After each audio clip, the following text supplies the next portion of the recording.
Number নসিহত হলো এটা, কোনোদিন মুআজ বিন জাবাল নবীজি বলতেছে কোনোদিন শিরিক করবা না। 2 নাম্বার নবীজি বলতেছেন ওয়ালা তাউক্কান্না ওয়ালিদাইক ওয়া ইন আমারাকা আন তাখরুজা মিন আহলিকা ওয়া মালিকা। তোমার আব্বা আম্মা যদি তোমাকে তোমার সম্পদ, তোমার সন্তান এই সবগুলো ছেড়ে বাড়ি থেকে বের হয়ে যেতে বলে, তোমার মা বাপ তোমাকে বলল যে তোর সন্তান, স্ত্রী এবং সম্পদ তোর কিচ্ছু পাবে না, তুই বাড়ি থেকে বের হয়ে যা, তোমাকে যদি গাঢ় ধরে বাড়ি থেকে বের করে দেয়, তবুও তুমি তোমার আব্বা আম্মার সঙ্গে বেয়াদবি করতে পারবা না। নবীজির 10টা নসিহতের মধ্যে দ্বিতীয় হলো যে আব্বা আম্মার অবাধ্য হওয়া যাবে না, বাপ মার অবাধ্য হওয়া যাবে না। আমরা অনেকে আছি সমাজের মধ্যে নামাজ পড়ি 5 ওয়াক্ত নামাজ মসজিদের মধ্যে পড়ি, দান খয়রাত করি, ভালো ভালো কথাও বলি, সালিশ করি, বিচারের মধ্যে বসি, দান খয়রাত করি, গরিবদেরকে টাকা পয়সাও দিই, কিন্তু আব্বা আম্মার খোঁজখবর নেই না। সব সমাজের মধ্যে এরকম কম বক্ত আছি আমরা, কিছু কিছু 2টা 4টা 5টা সন্তান, মার চিকিৎসার টাকা নাই, মা সারা রাত ঘরের মধ্যে কান্নাকাটি করে, আসেন এরকম সারা রাত কান্নাকাটি করে। এই গ্রামেও আস এরকম ভদ্র মানুষ, এই মুসল্লি এরকম মসজিদের মধ্যেও আস, মার খবর নেয় না। 5-7টা সন্তান, মার খোঁজ খবর নিতে পারে না। রাসূল করিম সাল্লাল্লাহু আলাইহি ওয়াসাল্লাম বলেন, তুমি জানো তোমার মা কি জিনিস? এক যুবক একদিন নবীজির কাছে আসছে, জিজ্ঞেস করেন কোথা থেকে আসছো? বলে ইয়া রাসূলুল্লাহ, আমি ইয়ামান থেকে আসছি। মদিনা থেকে ইয়ামান প্রায় 1000 থেকে 1200 মাইল দূরে, আমি ইয়ামান থেকে আসছি। তখনকার সীমানায় বলতেছি আর কি, এখনকার সীমানায় না। তো নবীজি বলতেছেন, এত দূর থেকে তুমি আমার কাছে আসলা, কোন জিনিস তোমাকে পাগল করলো এরকম? কোন জিনিস তোমাকে পাগল করে নিয়ে আসছে এরকম যে তুমি এত দূর থেকে পায়ে হেঁটে অথবা তুমি ঘোড়ায় চড়ে এখানে চলে আসলা? বলি ইয়া রাসূলুল্লাহ, আমি চাচ্ছি আমার জান বাজি রেখে আমি আপনার সঙ্গে আল্লাহ রাস্তায় যুদ্ধ করব, এজন্যই আমি আসছি এখানে। শহীদের এত মর্যাদা, আল্লাহ রাস্তায় জীবন দিলে এত নিয়ামত, এত আরামায়েশ, এত শান্তি পরকালে, এর জন্য আমি চাচ্ছি আপনার সঙ্গে আমি জান বাজি রেখে জিহাদ করব। আমি ইয়ামান থেকে পাগলের মতো আপনার কাছে ছুটে আসছি। রাসূল করিম সাল্লাল্লাহু আলাইহি ওয়াসাল্লাম এই কথা যখন শুনলেন, এখন তো তাকে কি জিজ্ঞেস করবেন? জিজ্ঞেস করা দরকার যে তোমার তরবারি আছে কিনা, গুলি বন্দুক আসেনি, জিজ্ঞেস করা দরকার না? তোমার ডাল আছে কিনা, ডাল মায়ের ফেরানোর জন্য ডাল আছে কিনা? তোমার যুদ্ধের অভ্যাস আছে কিনা, আগে থেকে অভিজ্ঞতা আসেনি, কখনো জীবনে যুদ্ধ করছো কিনা, তুমি যুদ্ধের ট্রেনিং দেওয়া আছে কিনা, এগুলো না জিজ্ঞেস করবেন, এগুলো জিজ্ঞেস করবেন। এই সব কথা বাদ, কোনো কথাই জিজ্ঞেস করলেন না। জিজ্ঞেস করলেন বাড়িতে তোমার মা বাবা জিন্দা আছে কিনা, জিজ্ঞেস করেন তোমার আব্বা আম্মা জীবিত আছেন কিনা। যুবক বলে ইয়া রাসূলুল্লাহ, জীবিত আছেন। এবার নবী জিজ্ঞেস করতেছেন, তুমি কি সত্যি জান্নাত চাও? তুমি কি জান্নাতে ঢুকতে চাও? বলে জি, আমি জান্নাত চাই। নবীজি বলেন, জান্নাত যদি চাও এই জিহাদের চিন্তা বাদ দিয়ে বাড়িতে চলে যাও, ইয়ামান যাও, তোমার বাড়িতে গিয়ে তোমার মার সেবা শুশ্রূষা করো, আল্লাহ পাক তোমাকে জান্নাত দিয়ে দিবেন। এখানে তো সৈন্য নাই, মাত্র 313 জন নিয়ে যুদ্ধ করতে হয়, সৈন্য নাই। সৈন্যের কত প্রয়োজন, তাছাড়া বিভিন্ন প্রশ্ন আছে এখানে, তোমার এই আছে কিনা, সেই আছে কিনা, সব প্রশ্ন বাদ, সৈন্যের প্রয়োজন, সব কিছু প্রত্যাখ্যান করে নবীজি যে কথা বললেন, তোমার মা বাবা জীবিত আছেন কিনা, বলে আছে।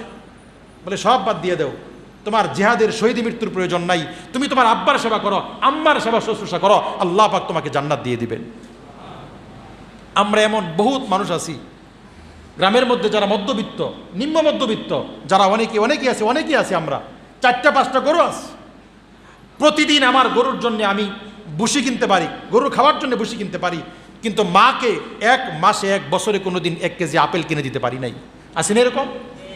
বাড়িতে হাঁস আছে, মুরগি আছে, কবুতর আছে, কবুতরের জন্য আপনি আদার কিনতে পারেন, ভুট্টা কিনতে পারেন, গম কিনতে পারেন, খুদ কিনতে পারেন, মার ওষুধের 100 টাকা আপনি মার হাতে দিতে পারেন না। আছেন এমন সন্তান? বহুত আছে, বহুত আছে। কত আধুনিক ভাইয়েরা আছে, আমরা বাড়ির মধ্যে পাখি পুষি, ময়না পুষি, লাভ বার্ড পুষি। আমরা কত ভাই আছে আমাদের ঘরের মধ্যে অ্যাকুরিয়ামের মধ্যে মাছ আছে, প্রতিদিন মাছের খাবার করতে পারি। আমার ঘরের মধ্যে আমার পুরো একটা রুম বারান্দার মধ্যে আমার বেলকনিতে অ্যাকোয়ারিয়াম থাকতে পারে, আমার বাসার মধ্যে আমার মা থাকতে পারে না। আমার ঘরের মধ্যে ময়না পাখির খাঁচা থাকতে পারে, আমি অ্যাকোয়ারিয়ামে মাছের খাবার ক্রয় করতে পারি, ময়না পাখির খাদ্য কিনতে পারি, কবুতরের খাদ্য কিনতে পারি, হাঁসের খাদ্য কিনতে পারি, গরুর জন্য ভুসি কিনতে পারি, আমার মায়ের ওষুধের টাকা দিতে পারি না। আছেন এরকম সন্তান? কম বক্ত জাহান্নামী সন্তান, কম বক্ত সন্তান। প্রতিদিন সন্তানকে আমি আইসক্রিম কিনে দিতে পারি, কিন্তু আমি আমার মাকে এক পোয়া দুধের ব্যবস্থা করে আমি দিতে পারি না। একজন শ্রমিক সারাদিনে কমপক্ষে 500 টাকা বেতন পায়। একজন একেবারে নিম্ন কামলা যিনি কাজ করেন, আমরা যারা কাজ করে থাকি প্রতিদিন 500 টাকা পাই। আর আমার মাকে যদি আমি প্রতিদিন এক পোয়া করে দুধ ব্যবস্থা করে দিই, এক মাসে বিল হবে 5 থেকে মাত্র 600 টাকা। আমার একদিনের ইনকাম আমার মায়ের এক মাসের খাবারের ব্যবস্থা হয়। আমার সন্তান যদি অসুস্থ হয়, আমি টাওয়ারে দৌড়াই, ঢাকা মেডিকেল পর্যন্ত ডাক্তার পরিবর্তন করি। আমি লোকাল ডাক্তার দেখাইতে পারি না, আমি লোকাল ডাক্তার দেখাই না। আমার স্ত্রী যদি অসুস্থ হয়, যদি আমার স্ত্রী প্রেগনেন্ট হয়, 1 সপ্তাহ আগে থেকে আমি আলাপ করে রেখি ডাক্তারের সঙ্গে, আমি সিট বুকিং দিয়ে আমি ক্লিনিকের মধ্যে বাড়া গিয়া পড়ে থাকি। আমার মা দুকে ঘরের মধ্যে অসুস্থ হয়ে মরতেছে, আমি একদিন মাকে লোকাল ডাক্তারের কাছে যাওয়ার জন্য আমি রিক্সা ভাড়া দিতে পারি না। এরকম সন্তান এই সমাজে, সব সমাজের মধ্যে আছে। কম বক্ত সন্তান। আপনি যত চেষ্টা করেন, রাসূল করিম সাল্লাল্লাহু আলাইহি ওয়াসাল্লামের হাদিস হলো, যেই সমস্ত উম্মত নবীজিকে জীবনে একবার ঈমান নিয়ে দেখবে, ওই উম্মতের জন্য জাহান্নামের আগুন হারাম হয়ে যাবে। যদি কোনো ব্যক্তি নবীজিকে ঈমানওয়ালা অবস্থায় দেখে, স্বপ্নেও যদি কেউ দেখে, নবীজি বলেন মান রাআনি ফিল মানামি ফাকাদ রাআনি হাক্কান। কোনো ব্যক্তি যদি স্বপ্নে আমাকে দেখে সত্যি সেজন্য আমাকে দেখলো। ওমান রাআনি, আর যে ব্যক্তি আমাকে দেখলো, ফাকাদ হারামাল্লাহু আলাইহিন নার, আমাকে যে ব্যক্তি স্বপ্নে দেখলো, আল্লাহ পাক তার চোখের মধ্যে জাহান্নামের আগুনকে হারাম করে দেন। তো নবীজির এক সাহাবীর নাম আলকামা রাদিয়াল্লাহু তাআলা আনহু, নবীজির সাহাবী, কিন্তু খেয়াল করেন, নবীজির হাতে হাত রেখে ইসলাম কবুল করলো, নবীজির সঙ্গে যুদ্ধ করলো, নবীজির সঙ্গে চলাফেরা করেন। সমস্ত সাহাবীরা জান্নাতি। সমস্ত সাহাবীরা কি? জান্নাতি রাদিয়াল্লাহু তাআলা আনহুম। সমস্ত সাহাবী জান্নাতি। এটা আহলুস সুন্নাত ওয়াল জামাতের আকীদা হলো এটা। সাহাবী ইন্তেকাল করবেন, মৃত্যুর সময় কষ্ট হইতেছে, আল্লাহ রসুল মুখের দিকে তাকায় বলতেছেন, ওর মা কি জীবিত আছে? বলে হ্যাঁ হুজুর জীবিত আছে। আল্লাহ রসুল দৌড়ায় গেছেন মায়ের কাছে, গিয়ে বলতেছে যে মা, আপনার ছেলে মৃত্যু শয্যায় শায়িত, আপনি মনে হয় মনের মধ্যে কোনো কষ্ট আছে, আমি আপনার কাছে অনুরোধ করে বলি, আপনি আপনার সন্তানকে মাফ করে দেন। এই কথা কে বলতেছেন? নবীজি বলতেছেন। আমাদের নবীজি বলতেছেন কাকে? ওই সাহাবীর মাকে বলতেছেন যে আপনি আপনার সন্তানকে কি করেন? মাফ করে দেন। যেই কষ্ট হইতেছে, মনে হয় নিশ্চয়ই আপনার মনের মধ্যে কোনো কষ্ট আছে, এর জন্য আল্লাহ তাআলা তার এই অবস্থার মধ্যে তার জান বের হইতেছে না, খুব কষ্ট হইতেছে, আপনি যদি দোয়া করে দেন, হয়তো আপনার সন্তান জান্নাতে চলে যাবে।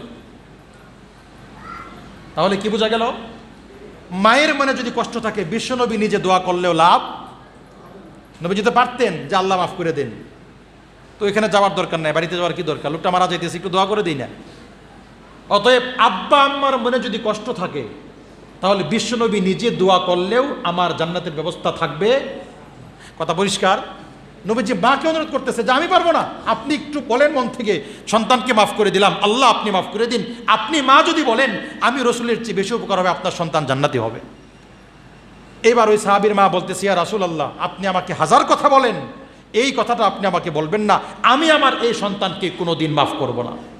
আমার কলিজা পুড়ে ফেলেছে, আমাকে এত কষ্ট দিছে, আমাকে বহুত কষ্ট দিয়েছে, আমি এই সন্তানকে মাফ করব না।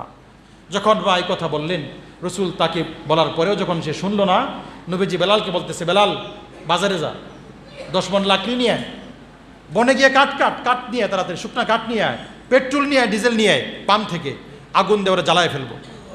তো মা জিজ্ঞেস করতেছে, ইয়া রাসূলুল্লাহ, আপনি কাকে জ্বালাবেন? নবীজির পদ্ধতি দেখেন, কি চমৎকার পদ্ধতি, নবীজির কি হিকমত, কাজের কি শিক্ষা নবীজির। বলতেছে, আপনি কাকে জ্বালাবেন? আল্লাহ রসুল ওই মাকে বলতেছে, আপনার সন্তানকে জ্বালাবো। বলে কেন?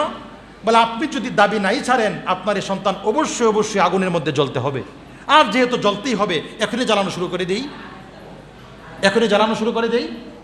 এইবার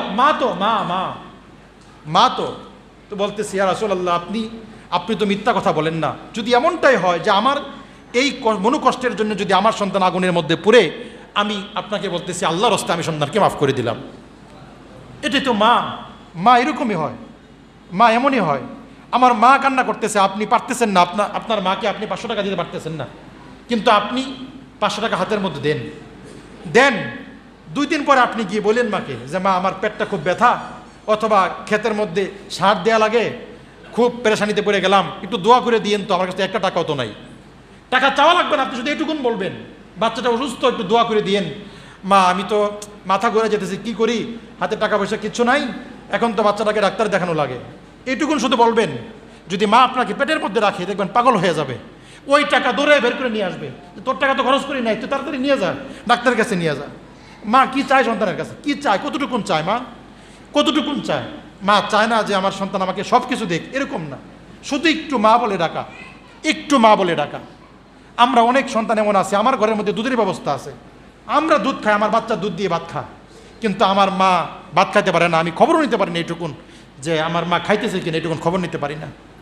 মা মাঝে মাঝে ফোন দিয়ে, 1 দিন 2 দিন যদি জায়গা, আমার মার কথা বলতেছি, দূরে থাকে, এখন মাঝে মাঝে ফোন দিব, ফোন দিয়ে জিজ্ঞেস করবো তোমার হাতে মনে টাকা নাই? তো বলি কেন টাকা নাই, কেন টাকা তো আছে। বলে 2 দিন ফোন দেও না, ভাবতেছি ফোনের মধ্যে টাকা নাই, হাতের মধ্যে টাকা নাই। আমার মা এগুলো বলে মাঝে মাঝে ফোন দেও, তখন বলি টাকা আছে, তুমি করে মাঝে মাঝে ভুলে যাই, নানান ঝামেলার কারণে ভুলে যাই, এই সেই সমস্যা, এরকম বলি, প্রতিদিনই ফোন দিয়ে কথা বলি। রসুল বলেন তোমার মা মিন ওয়ালাদিন বাররিন ইয়ানজুরু নজরাত রাহমাতিন, যদি কোনো সন্তান তার মায়ের দিকে তাকায়, মায়ের দিকে যদি তাকায়, ইল্লা কাতাবাল্লাহু বিকুল্লি নজরাতিন হাজ্জাতান মাবরুরাতান, আল্লাহ পাক মার দিকে যদি কোনো সন্তান তাকায়, আল্লাহ তাআলা প্রত্যেক দৃষ্টিতে এক একটা করে হজের সওয়াব দান করে। কি হজ? হজ উমরা। নবীজি বলেন উমরা না, হাজ্জাতান মাবরুরাতান। আরেক হাদিসের মধ্যে নবীজি বলেন হাজ্জাতান মাবরুরাতান কি জিনিস তোরা বুঝস? নবীজি বলতেছে হাজ্জাতান মাবরুরাতান হলো এমন এক জিনিস, হাজ্জাতান মাবরুরাতান হলো এমন হজ যেই হজের বিনিময় শুধুমাত্র জান্নাত। শুধুমাত্র কি? জান্নাত। নবীজি বলেন যে সন্তান তার মায়ের মুখের দিকে তাকা, রাগত সরে না, দমক দিয়ে না, দিল থেকে রহমত নিয়ে যদি তাকা, তাহলে আল্লাহ তাআলা প্রত্যেক দৃষ্টিতে পলকে পলকে এক একটা করে হাজ্জাতান মাবরুরাতান কবুল হজের সব আল্লাহ পাক দান করেন। সাহাবী হাত তুলছে, আবেগ নিয়ে হাত তুলছে, ইয়া রাসূলুল্লাহ প্রশ্ন আছে। কি প্রশ্ন? বলে আমি যদি আমার মার দিকে 100 বার তাকাই, যদি 100 বার তাকাই, নবীজি বলে তুমি যদি 100 বার তাকাও আল্লাহর কি কম পড়ছিনি? আল্লাহু আকবার ওয়া আতিয়াব। তুমি যদি 100 বার না, যদি 1 লক্ষ বার তাকাও, আল্লাহ পাক তোমাকে একদিনে 1 লক্ষ হজের সওয়াব দান করবেন। তুমি কার জন্য নামাজ পড়তেছো? নবীজির সাহাবী তো নামাজ পড়তেন, নবীজির সাহাবী জিহাদ করতেন, দান খয়রাত করতেন, নবীজির তালিমে বসতেন, নবীজির সঙ্গে বুক মিলাইছেন, কিন্তু নবীজি বলছেন মায়ের মনের মধ্যে দুঃখ দিছো, তোমার বেহেশতের কোনো ব্যবস্থা নাই, কোনো ব্যবস্থা নাই। আমরা মসজিদের মধ্যে অনেকে আসি, মার সঙ্গে কথা বলি না, বাবার সঙ্গে আমরা কথা বলি না, ইমাম সাহেবকে সালাম দেয়, বাপকে সালাম দেয় না, বাবার সঙ্গে দূরত্ব সৃষ্টি হয়ে গেছে। তোমার পায়ের মধ্যে হাত দিয়ে বলি, আল্লাহর রাস্তায় দোহাই দিয়ে বলতেছি আল্লাহর। নবীজির কাছে এক সাহাবী বলতেছে হুজুর, আম্মা আব্বা যদি আমাকে জুলুম করে, আমাকে যদি অনাকাঙ্ক্ষিত কোনো কথা বলে, আমাকে যদি কোনো কাজ করতে বাধ্য করে, নবীজি বলেন ওয়া ইন জলামা ওয়া ইন জলামা ওয়া ইন জলামা, যদি তোর বাপ তোকে অনর্থক পিটা, তোর বাপ যদি তোকে সম্পত্তি থেকে বহিষ্কার করে দেয়, তোর প্রতি যদি জুলুম করে, যদিও জুলুম করে, 3 বার বলছেন নবীজি, তোর বাপ তোর প্রতি জুলুম করছে, তোর বাপ তোর প্রতি জুলুম করছে, তোর বাপ তোর প্রতি জুলুম করছে, তবুও তোর কোনো অধিকার নাই রাগ করার মতন, কোনো অধিকার নাই। আপনি কেন কথা বলেন না বাবার সঙ্গে? কি হয়েছে আপনার? কেন আপনি মার খবর নেন না? আপনার সব চলতেছে, আপনি পশু পাখির খাবার কিনতে পারেন, বাপ মায়ের ওষুধের টাকা দিতে পারেন না। নিজের বিবেককে জিজ্ঞেস করেন, আপনি আল্লাহর কাছে কি জবাব দিবেন? গতকালকে হাদিস পড়লাম, রাসূল করিম সাল্লাল্লাহু আলাইহি সাল্লাম বলেন আফজালুস সাদাকা, সবচেয়ে উত্তম সদকা দান খয়রাত হলো ওই দান খয়রাত যেই টাকা মানুষ শত্রুর জন্যে ব্যয় করে। শত্রুর জন্যে, আপনার সঙ্গে আমার শত্রুতা, আপনি আমার জন্য টাকা ব্যয় করবেন, এটা হলো উত্তম দান। শত্রুর জন্য টাকা পয়সা খরচ করলে যদি উত্তম দান হয়, তাহলে যেই মা আমাকে পালছেন সেই মার যদি আপনি সেবা শুশ্রূষা করেন, আপনাকে আল্লাহ তাআলা কী দিবেন, কতটুকুন দিবেন। তো বাড়িতে গিয়ে আজকে আমরা মাফ চেয়ে নিব যে যা শুনছি আব্বা ভুল হয়ে গেছে। বাপের কাছে মাফ চাইতে কি কষ্ট লাগে? এটা কি বেইজ্জতির কোনো কিছু? কোনো কিছু না। আমার বাপ যখন আমার নাক পরিষ্কার করছে, বাপ তো বেইজ্জতি বোধ করে নাই। আমার মা যখন আমার পায়খানা পরিষ্কার করছে, আমার মা তো বেইজ্জতি বোধ করে নাই। বেড়াইতে গেছেন মানুষের সামনে, আমি বাপ মার সামনে, আমি মানুষের সামনে পায়খানা করে দিছি, আমার মা আমাকে যত্ন করে পরিষ্কার করছেন। ঈদ আসলে বাপ মা পাগল হয়ে গেছেন। এখন তো টাকা পয়সা বহুত, এমনও দিন গেছে মা গায়ের অলংকার পর্যন্ত বিক্রি করছে আমার চাকরির জন্যে, আমাকে পোশাক দেওয়ার জন্যে মা অলংকার বিক্রি করে ঋণ করে আমাকে টাকা পয়সা দিয়েছেন। ঈদ আসছে, গরু বিক্রি করছে, ছাগল বিক্রি করছে, মুরগি বিক্রি করছে আমার ঈদের অনুষ্ঠানের জন্য। আমি পারি না আজকে চাকরি করে আব্বার হাতের মধ্যে গিয়ে অতিরিক্ত 1000 টাকা দিতে পারি না, খরচের টাকার বাইরে 1000 টাকা দিতে পারি না। এই হলো আমাদের অবস্থা। আল্লাহ তাআলা আমাদেরকে বুঝদান করুক। তো আল্লাহ বলেন, রসুল বলতেছেন, আল জান্নাতু তাহতা আকদামিল উম্মাহাত, তোমার জান্নাত তোমার আম্মা আব্বার পায়ের নিচের মধ্যে আছে। নবীজির স্ত্রীর নাম আয়েশা সিদ্দিকা রাদিয়াল্লাহু তাআলা আনহা। আয়েশা সিদ্দিকার বড় বোন নাম কি? আসমা রাদিয়াল্লাহু তাআলা আনহা। তিনি মদিনায় গেছেন নবীজির সঙ্গে। আসমা রাদিয়াল্লাহু আনহার মা হলেন মুশরিকা। তো তার মা মক্কা থেকে মদিনায় গেছেন আসমার সঙ্গে সাক্ষাৎ করতে। তো আসমা নবীজিকে জিজ্ঞেস করতেছেন, ইয়া রাসূলুল্লাহ, আমার মা মক্কা থেকে আমার কাছে আসছে সাক্ষাৎ করার জন্যে, কিন্তু ওয়াহিয়া মুশরিকাতুন, আমার মা কিন্তু মুশরিক, আমার মা মূর্তির পূজা করে। আমি কি মাকে ঘর থেকে বের করে দিব? মাকে ঘরে ঢুকতে দিব? মার সঙ্গে আমার কি আচরণ হবে এখন? আমি তো মুসলমান, সে তো ইসলাম কবুল করে না, সে তো আল্লাহকে গালিগালাজ করে, এখন আমার করণীয় কি? রসুল করিম সাল্লাল্লাহু আলাইহি সাল্লাম বলেন, আসমা, সে তোমার মা। তোমার মায়ের সঙ্গে তোমার সম্পর্ক ধর্মের সম্পর্ক নয়, তোমার বাবার সঙ্গে তোমার সম্পর্ক ধর্মের সম্পর্ক নয়, তোমার বাপ মার সঙ্গে তোমার সম্পর্ক টাকা পয়সার সম্পর্ক নয়, তোমার আব্বা আম্মার সঙ্গে তোমার সম্পর্ক তোমার আত্মার সম্পর্ক, তোমার সন্তান বাবা মায়ের সম্পর্ক এখানে, তোমার নারীর সম্পর্ক, তোমার রক্তের সম্পর্ক এখানে। এইখানে কোনো ধর্ম চলবে না, এখানে কোনো রং চলবে না, এখানে জাত ভেদ চলবে না। সব কিছুকে বাদ দিয়ে তোমার আব্বা আম্মার পায়ের নিচ থেকে তোমার জান্নাত কামাই করতে হবে, কামাই করতে হবে। এজন্যে আমার আব্বা আম্মার সঙ্গে আমার সম্পর্ক চাকরির টাকার সম্পর্ক নয়। আমার বাপ মা আমাকে যত কথা বলুক, যত কিছু করুক, আমার পৃথিবীর সমস্ত মানুষকে না দিয়ে আমার আব্বা আমার কাছ থেকে প্রথম তিনি সালামের অধিকার রাখেন, অধিকার রাখেন। আমার শাশুড়ি শ্বশুর নয়, আমার মা আমার কাছ থেকে সালামের অধিকার রাখেন। এজন্যে আমরা যেন এটাকে ভুলে যাই। আমরা যাদের ভিতরে অহমিকা আছে, আল্লাহর হস্তে অনুরোধ করে বলি, এটাকে ভুলে যাবেন। আপনি যত নামাজ পড়েন, যত টাকা দান খয়রাত করেন, যত বড় মসজিদের কমিটি হন আর ইমাম সাহেব মুয়াজ্জিন হন না কেন, যদি আব্বা আম্মা আপনার প্রতি অসন্তুষ্ট থাকেন, কশ্চিন কালেও আপনি জান্নাতের আশা করতে পারবেন না, আপনি আশা করতে পারবেন না। এজন্যে আমি অনুরোধ করব, যারা আমরা আছি, জীবিত আছি, মার চেহারার দিকে তাকায় থাকবেন। বলতে হবে না, আপনি বাড়িতে গিয়ে দূর থেকে বসে বসে চেহারার দিকে তাকাবেন, যতটা চোখের পলক দিবেন আল্লাহ তাআলা ততটা হজের সওয়াব আপনার আমলনামায় দিয়ে দিবেন। এজন্য মন খুব কাজে, বাড়িতে যাই গিয়ে তাকায় থাকি, কিন্তু সুযোগ থাকে না।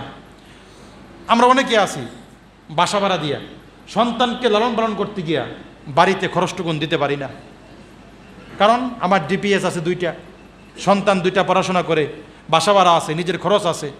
প্রতিদিন যদি আপনি 50 টাকা আপনার ইন্টারনেট খরচ করতে পারেন, যদি আপনি 100 টাকার সিগারেট খাইতে পারেন, যদি আপনি সন্তানকে আইসক্রিম খাওয়াতে পারেন, যদি 1000 টাকা বাসা ভাড়া দিতে পারেন, আপনি মাকে কয় টাকা দেওয়া লাগে? কয় টাকা দেওয়া লাগে? আল্লাহ তাআলা, আমি এগুলো আমার বাসায় বোঝাইতে পারবো না। আল্লাহ তাআলা আমাদের সবাইকে তার কুদরতি শক্তিতে আমাদেরকে বুঝদান করুক, বুঝদান করুক। আপনি দূর থেকে বসে বসে মার দিকে তাকায় থাকবেন। নবীজি বলেন, বিকুল্লি নাজরাতিন, প্রত্যেক নজরে নজরে চোখের পলক দিবেন যতগুলো, প্রত্যেক নজরে নজরে আল্লাহ তাআলা এক একটা কবুল হজের সওয়াব দান করবেন।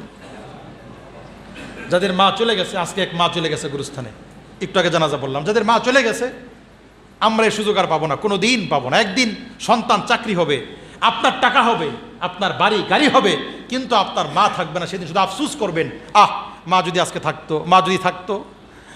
এর জন্য যার মা আব্বা আম্মা আব্বা যাদের আছে, এটা আমাদের কপাল, আল্লাহ রেখে দিয়েছেন এই যত্ন, এই রত্ন রেখে দিয়েছেন, যত্ন করতে হবে আমাদেরকে। আল্লাহ তাআলা আমাদেরকে তৌফিক দান করুন, আমিন। তো নবীজি বলতেছেন, মুয়াজ, তুমি প্রথম কথা হলো কোনোদিন শিরিক করবা না, দ্বিতীয় কথা হলো কোনোদিন আব্বা আম্মার অবাধ্য হবে না, আব্বা আমার অবাধ্য কোনোদিন হবে না। যদি অবাধ্য হও, রাসূল করিম সাল্লাল্লাহু আলাইহি ওয়াসাল্লাম বলতেছেন, ওয়াইন আমারাকা আন তাখরুজা মিন আহলিকা ওয়া মালিকা, তোমার বাপ মা যদি তোমাকে বাড়ি থেকে বের করে দেয়, তোমাকে যদি সম্পদ নাও দেয়, তবু তুমি রাগ করতে পারবা না, তবু তুমি রাগ করতে পারবা না। এক সাহাবী এসে বলতেছে, এক লোক এসে বলতেছে, হুজুর, নবীজির কাছে বলতেছে, হুজুর, আমার আব্বা আমার কাছে এই পরিমাণ টাকা চায়, বেতন পায় 40,000 টাকা, আব্বা চায় আমার কাছ থেকে 20,000 টাকা, আমি দিতে চাই 10,000 টাকা, আব্বা রাজি না। এটা নিয়ে বাড়িতে একটু ঝগড়া ফেসাদ হয়। আমি কতটুকুন করলাম, আমার তো স্ত্রী সন্তান আছে, আমার তো ভবিষ্যৎ আছে। এই কথা বলতেছে। বাপকে জিজ্ঞেস করছে, তোমার কি কথা? বলে, হুজুর, আমি আমার প্রয়োজন যতটুকুন প্রয়োজন ততটুকুন পাই না, আমার আরেকটু টাকা পয়সার দরকার। রাসূল করিম সাল্লাল্লাহু আলাইহি সাল্লাম ছেলেকে বলতেছে, আন্তা ও মালুকা লি আবিকা, তুই সত্তা, তুই নিজে ব্যক্তি, এবং তোর এই 40,000 টাকার চাকরি, তোর ব্যাংকের অ্যাকাউন্ট, তোর চাকরির বেতন সব তোর বাবার। নবীজি বলতেছে, আন্তা ও মালুকা, তুমি এবং তোমার মাল সম্পদ যা আছে, তোমার ব্যবসা বাণিজ্য, তোমার দোকান, তোমার অ্যাকাউন্ট সব তোর বাপের, সব তোর বাপের। তোর বাপ তোকে না রাখলে তো তুই হইতি না। অতএব আজকে আমি করো, আজকে বেতন আছে আমি করো, বাহানা করো, বাবার সাথে কথা নাই, রাগ করে এদিক সেদিক তাকায় চলাফেরা করো, বাহানা মারাও না। নবীজি বলতেছে তুই তোর বাবা, তোর সম্পদ, তোর টাকা, তোর বেতন সব তোর বাবার, তোর কোনো অধিকার নাই। তুই কাজ করবি সারাদিন, চাকরি করবি সারা মাস, বেতন তোর আব্বার। বেতন কার? তোর আব্বার। কার কথা? এটা নবীজির কথা। এজন্য আমার বলতে কিছু নাই, আমি যা পাই এটা আমার আব্বার, আমার আম্মার। আনতাওয়া মালুক আলী, কি চমৎকার কথা নবীজির। আনতাওয়া মালুক আলী আবিকা, তুই, তোর সন্তান, তোর সম্পদ সব তোর বাপের। তোর বলতে কিছু নাই। তোর বাপ যেদিন মারা যাবে সেদিন থেকে তার আগ পর্যন্ত সব তোর বাপের। আপনারা রাগ করতেছেন? এই রোগে আমরা ভুগতেছি, প্রত্যেকটা পরিবারের মধ্যে এই সমস্যা। হুজুর আগুনের মধ্যে জ্বলতেছি, আগুনের মধ্যে জ্বলতেছি। আল্লাহ তাআলা আমাদের সন্তানদেরকে বুঝদান করুক। ও ভাই, তোমার কিচ্ছু নাই। বাপ যতদিন পর্যন্ত বাবা আছেন, নবীজি বলছে তোমার কিচ্ছু নাই, সব তোমার বাপের, সব তোমার বাপের। এই জন্যে আমি বলতে আমি নাই, আমি আমার বাবার, আমার মার। আল্লাহ তাআলা এইটুকুন বোঝ যেন আমাদেরকে দান করেন। যদি বাপ অসন্তুষ্ট থাকেন, 1000 বার যদি হজ করি, 1000 বারও যদি আমি হজ করি, যদি আমি যত বড় মুফতি মুহাদ্দিস হই, আব্বা আম্মা যদি অসন্তুষ্ট থাকেন, নবীজির সাহাবী হইলেও জান্নাতের ব্যবস্থা নাই, হাদিস দ্বারা প্রমাণিত। আল্লাহ তাআলা আমাদেরকে বুঝদান করুন। নবীজি 10টা উপদেশ দিয়েছেন, বাকি 8টা উপদেশ আমরা আগামী শুক্রবার আলোচনা করবো, যদি আল্লাহ তাআলা হায়াত দান করেন। আল্লাহ তাআলা আমাদের সবাইকে এই অন্তত 2টা শিরিক না করা, আব্বা আম্মার অবাধ্য না হওয়া, এই 2টা আমলের শরীক থাকার তৌফিক দান করুন। আমিন। সুবহানাল্লাহি ওয়া বিহামদিহি, সুবহানাকাল্লাহুম্মা ওয়া বিহামদিকা, আশহাদু আল্লা ইলাহা ইল্লা আনতা, আস্তাগফিরুকা।